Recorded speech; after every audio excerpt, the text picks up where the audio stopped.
बारिपदार stadium सम्मिलनी कक्ष climate panchayat कार्यक्रम अनुष्ठित शुक्रवार दिन प्राय 10:30 रु दिन 12:30 जाए बारिपदा सहर स्टाडियम सम्मिलनी कक्ष क्लाइमेट पंचायत कार्यक्रम अनुष्ठित होती। कार्यक्रम में मुख्य अतिथि भाव बारिपदा विधायक प्रकाश सोरेन जोग देथिबा बेले सम्मानित अतिथि भाव बारिपदार नगरपाल कृष्णानंद महांती, बारिपदा वनखंड अधिकारी ए उमा महेश, परिवेशविद भानुमित्र आचार्य प्रमुख मंचासीन रही बेले परिवेश पर चिंता करुवा और एथिपाई कार्य करुवा स्वेच्छासेवी संगठन भंजसेना, मयूरभंज मिरर, सबुज सुंदर बारिपदा आदि संगठन सदस्य, बुद्धिजीवी एवं विभिन्न शिक्षानुष्ठान छात्र छात्री माने जोग देथिले एवं परिवेश संबंध में अनेक प्रश्न उत्तर होता। तेज देशर भविष्य तथा छात्र छात्री अनेक प्रश्नर उत्तर अतिथि माने रखिथिले।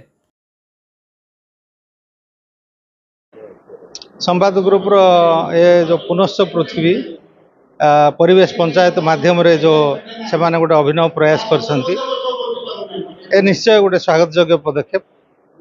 पूर्वरु से माने ओडिया भाषा आंदोलन सुरक्षा एवं विकसित करबा पई गोटे आंदोलन करथिले। सेटा आम ओडिशा तरफ गोटे माने अनुष्ठान करिकि से माने भाषाटा को आगेबा पई करथिले।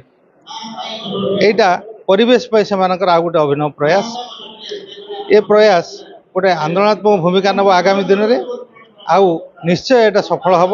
प्रत्येक ग्राम, प्रत्येक सहर एवं प्रत्येक पंचायत रे आर आलोचना पर्यालोचना है कि ये उपर स्तर को एटा गोटे माने रिजोल्यूशन आर ऊपर को जाई जे ग्राम स्तर रे कौन आवश्यकता रही तार गोटे आकलन ऊपर को गले निश्चय से माने परिवेश पंचायत रो जो आभिमुख्य रही सफल हम।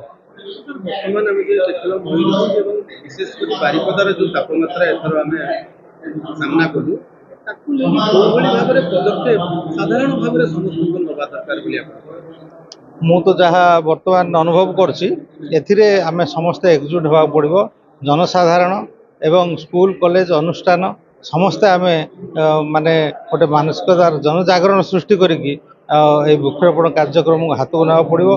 बर्तमान जो चलती माँ के नाम एक पेड़ एभली कार्यक्रम जदि आगु को जारी रहिबो ताहले निश्चय आम ए उत्तप्त सहर को प्रतिहत करिकी ताको आम खसे दे पारिबा।